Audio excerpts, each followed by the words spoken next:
On the island of Oahu, where the crashing waves of the Pacific meet the dense, misty jungles, there lies a path known only to a few. The path of the Huaka'i Po, or the night marchers. Locals say that on certain nights, when the moon is high and the air is thick with the scent of plumeria, you can hear the distant beat of ancient drums. If you do, you must run, for the night marchers are coming. Kala, a young tour guide with roots deep in Hawaiian tradition, had heard the stories her whole life. Growing up, her grandmother would tell her about the ghostly procession of warriors marching in a spectral line, carrying torches and weapons, forever bound to protect the sacred grounds of the islands. Kayla listened with wide eyes, but as she grew older, the stories faded into myth, something to entertain tourists, not something real. Until one night, that evening, Carla had taken a small group of visitors on a late-night hike to an ancient temple hidden deep in the forest. The air was thick and humid, clinging to their skin as they made their way through the dense greenery. She was telling the group about the legends of the area when she felt it. A sudden shift, like the jungle was holding its breath. The wind stopped. The forest fell silent. One of the tourists, a man from the mainland, chuckled nervously. "What's going on? Why is it so quiet?" Before Carla could answer, a sound drifted through the trees. A low, rhythmic drumming, like the heartbeat of the earth itself. The group froze, exchanging uneasy glances. "It's probably just some locals having a party," the man said. But Carla's heart pounded in her chest. She knew better. Her grandmother's voice echoed in her mind.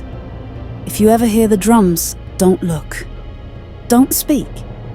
And whatever you do, don't cross their path." The drumming grew louder, joined by the faint sound of chanting voices. Carla's skin prickled with fear. Her eyes darted around, searching for the source, but there was nothing.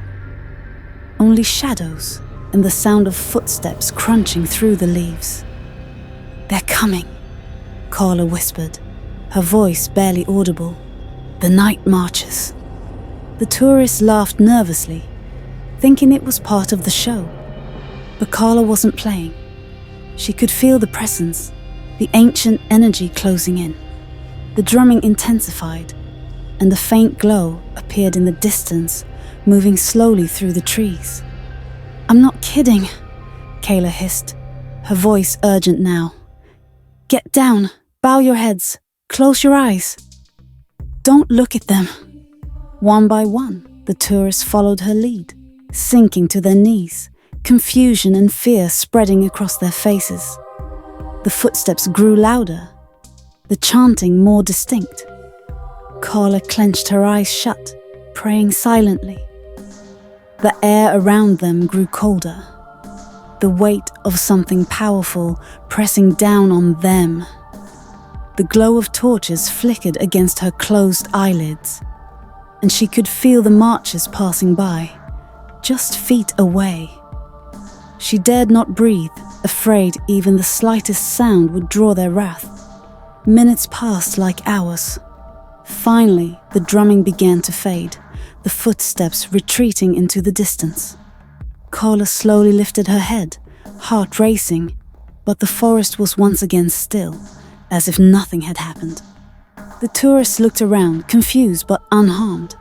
"What was that?" one of them asked, his voice shaky. Carla stood, her legs trembling. "The night marchers," she said quietly. They were here. The group walked back in silence, no one daring to question what had happened. As they reached the edge of the forest, Kayla glanced back one last time. In the distance, she saw a faint flickering light, a torch disappearing into the darkness. Her grandmother's words echoed in her mind. They marched to protect the land, but never cross their path, or they will take you with them into the night. Carla knew then that the legends were not just stories. They were warnings, and some spirits were not to be disturbed.